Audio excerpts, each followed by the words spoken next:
Varicose wine సమస్యతో బాధపడుతున్నారు. Best చికిత్సను అందించే భారతదేశంలోని ఏకైక హాస్పిటల్ ఆవిస్. నమస్తే రమగారు. నమస్తే జయ.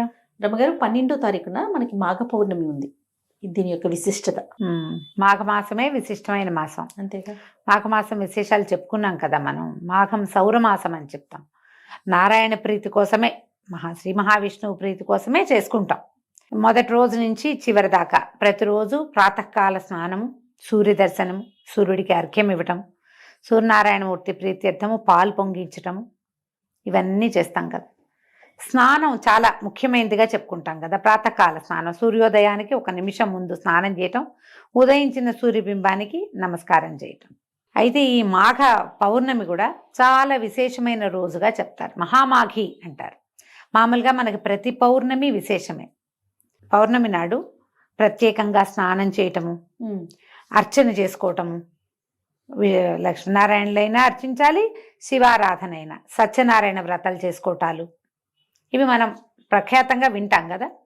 అయితే ఈ మాఘంలో ఈ పౌర్ణమి నాడు సముద్ర స్నానం చాలా విశేషంగా చెప్తారు జయ. మామూలుగా మనకి సముద్ర స్నానం తెలుసు, కార్తీక పౌర్ణమికి చేస్తాం కదా. దానికి ప్రత్యేకంగా ఉంది. ఆకామావై అంటారు. ఆకామావై అంటే ఆషాఢ పౌర్ణమి, కార్తీక పౌర్ణమి, మాఘ పౌర్ణమి, వైశాఖ పౌర్ణమి, ఈ 4 పౌర్ణములు సముద్ర స్నానానికి చాలా విశేషమైనవి. చాలా విశేషం.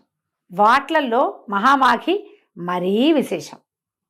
హైదరాబాద్ వాసులకి సముద్రం లేదు, మనం ఏం చేయాలి? మనకు వెంటనే డౌట్స్, మనకు సముద్రం లేదు కదండి అంటే వెళ్ళాలి. ఎక్కడికైనా వెళ్ళలేము. కనీసం ఇంట్లో అయినా పొద్దున్నే స్నానం చేయండి, నదీ స్నానం చేయొచ్చు.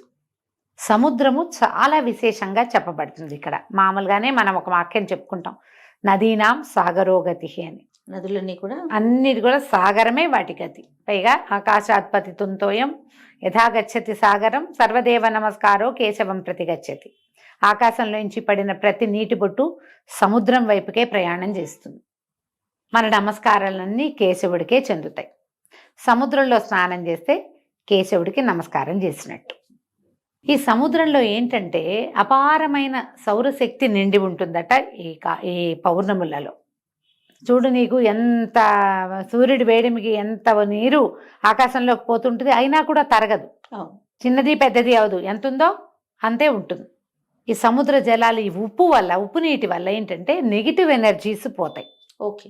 ఈ సంవత్సరం అంతా మనం ఏర్పాటు చేసుకున్నవి అంటే మన మీదకి మనం తెచ్చుకున్నటువంటి అన్ని రకాల నెగిటివ్ ఫోర్సెస్ని ఈ సముద్ర స్నానం కంట్రోల్ చేస్తుంది.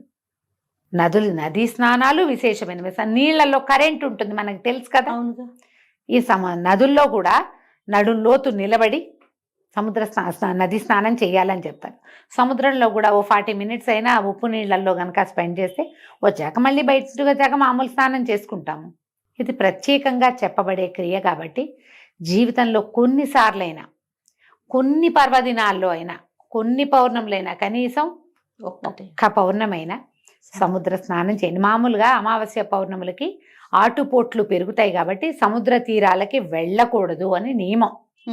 ఆ నియమంలో ఈ 4 పౌర్ణములు మాత్రం ప్రత్యేకంగా సముద్ర స్నానం చెప్పారు. ఉదయం చెయ్యాలి.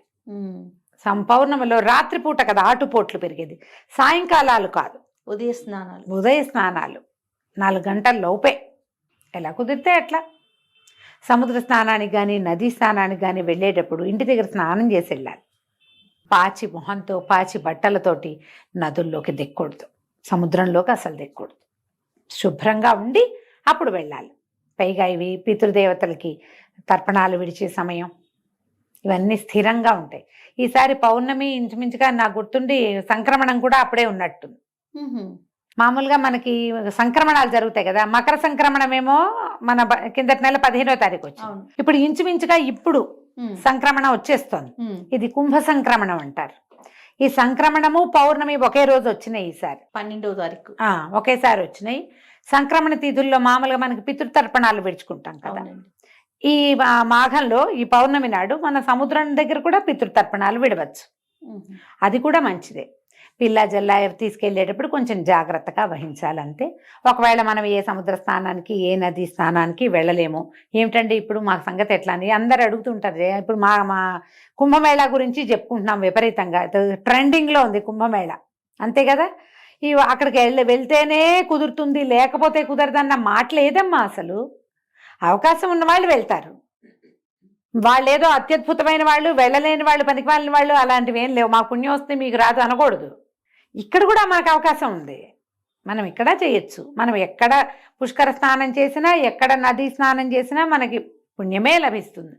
అక్కడికి వెళ్తే అమోఘ పుణ్యం. అవకాశం ఉంటే వెళ్తాము, లేకపోతే దండం పెట్టి ఊరుకుంటాం. ఇప్పుడు మనకు సముద్రం లేదు, నది లేదు అంటే ఇంట్లోనే పొద్దున్నే స్నానం చేయండి.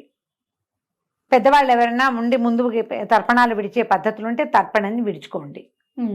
ఏదైనా దానం చెయ్యండి. పౌర్ణమి నాడు, మాఘ పౌర్ణమి, కంబళ్ళు, వస్త్రాలు, చెప్పులు, గొడుగు, తిలలు, నెయ్యి నిండుగా, తిలాలు నిండుగా ఉన్నటువంటి చెంబు, ఏదైనా ఒక వస్తువు, పాత్ర, అంటేనే మంచి నీళ్ళ పాత్ర, అవి కూడా దానం చేయొచ్చు. ఏది కుదిరితే అది. బంగారం దానం చేయొచ్చు, అన్నదానం చేసుకోవచ్చు. ఏమి చేసినా అద్భుతమైన ఫలితం లభిస్తుంది. మీరు మామూలుగా ఎప్పుడు చేసినా దానం మంచిది. పర్వదినాలలో చేస్తే ప్లస్, మరి మంచిది. పర్వదినాల్లో ఏవి చేయాలని చెప్పబడిందో అవి చేస్తే ఇంకా ప్లస్. వేసుకోండి కొన్ని ప్లస్సులు అవకాశం ఉన్నప్పుడు, అంతే. ఈ మాఘ పౌర్ణమి రోజున దానం చేసుకోవచ్చు. పగలు ఉపవసించి సాయంకాలం భోజనం చేస్తే మంచిది అవకాశం ఉంటే. సాయంకాలం పౌర్ణమి చంద్రుడు కనపడ్డాక చంద్రుడిలో భావన చేసి లక్ష్మీ స్తోత్రం కానీ లలితా స్తోత్రం కానీ చేసుకోవచ్చు. లక్ష్మీనారాయణులని ఇద్దరిని భావించి సత్యనారాయణ వ్రతం చేసుకోవచ్చు. మీ అవకాశాన్ని బట్టి దండం పెట్టుకోవచ్చు. ఒట్టిగా పూర్ణబింబానికి ఎదురుకుండా నిలబడి ఒక్క శ్లోకం చెప్పుకుని, ఏదైనా విష్ణు సంబంధమైందో, లక్ష్మీ సంబంధమైందో, దేవి సంబంధమైందో చెప్పుకుని నమస్కారం చేసుకోండి. బ్రాహ్మణులకి దానం చేస్తే అత్యుత్తమమైన ఫలితం ఇస్తుందని చెప్తారు. అవకాశం ఉంటే చేయండి.